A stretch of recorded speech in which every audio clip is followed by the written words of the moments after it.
Brutal loss by the Pistons in Game 3. I just want to give my immediate reaction, get this over with right now, and look on to Game 4. It was just a rough game. It felt like the whole game, it was like, oh, you get so close, and then let's take it away from you. Get so close, let's take it away from you.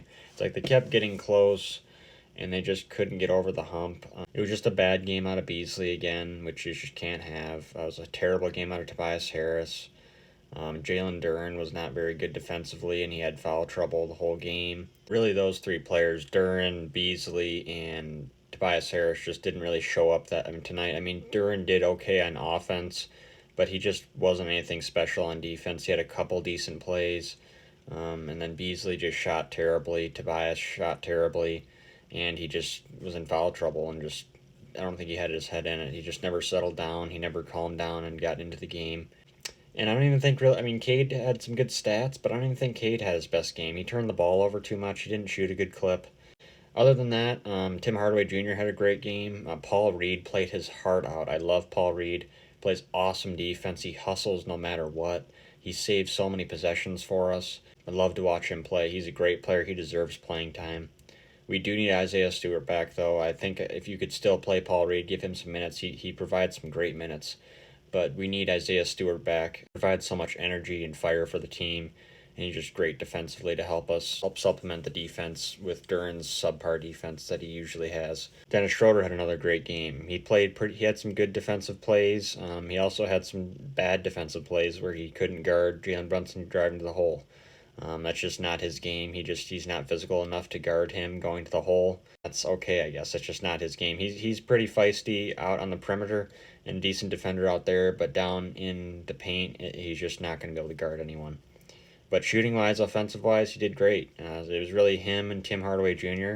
that really showed up well on offense, and Cade had some really good spurts. He played well on offense at different parts of the game. He just didn't play a complete game, I thought. He had 6 turnovers and 10 from 25 from the field, and that's just not going to cut it with how well-rounded the Knicks are. We just really need Cade to go for 30 plus or be around there and limit the turnovers. Really, the turnovers are the big thing. Really, I think the biggest downfall of this game was you can't let a team go on a 23-6 run in the playoffs. When that happened, that was just the start of the beginning of the end, really.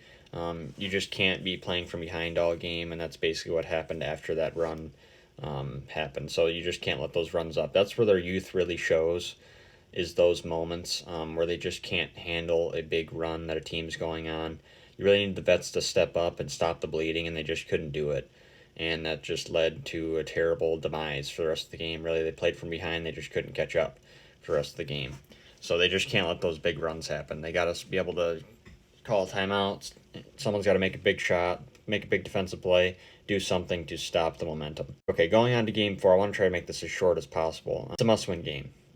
Simple as that. It's a must-win game. Game 4 is a must-win game. I don't think they're going to lose both games at home. I'd be pretty surprised.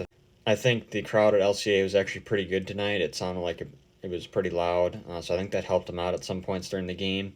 And I can't see them losing both home games. I just need the vets to step up a little bit more. Tobias can't play that bad again on Sunday. And the fouls, we need to I know I like a physical brand of basketball, but the refs just don't like it. So you just got to be more careful. I don't want to be that guy to complain about the refs all the time, but they were terrible again this game. Flat out horrible. It wasn't the reason why we lost, that's for sure. I won't say that for 100%. It was not. But yeah, I mean, Sunday it's a must-win game. I still think they have a chance to win this series. If they win Sunday, it's 2 games apiece, and it's anyone's game. I think anyone can take it. It'll be tough to go back to New York and win a game there. But if it's 2 games apiece, you got a chance. If you lose Sunday, the series is over. I'm starting to lose a little bit of hope for them to win this series overall, but we'll see. I guess I just think Cade's gotta show up, score 25 plus at least.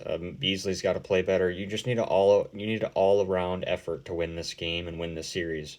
It can't just all be Cade. And I've been saying that a lot, but like him or not, I despise the Knicks. But like him or not, they have a good starting lineup, and it's a tough lineup to beat. They're pretty well rounded. They play pretty well together. As much as I hate Cat and Brunson and Mikal Bridges, I really hate their whole starting lineup except for OG Anunoby. I respect him, but it's going to take an all-around effort. Like I said, I hope Isaiah Stewart is back. That'll help them on defense.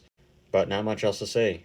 Just need a win on Sunday. If they lose, the series is probably over. So let's get a win in front of the home crowd on Sunday. It was a fun crowd tonight, really loud. They deserve a win. They deserve to see a playoff win. Let's go get a win on Sunday and give ourselves a chance at winning in 6. Go Pistons, baby.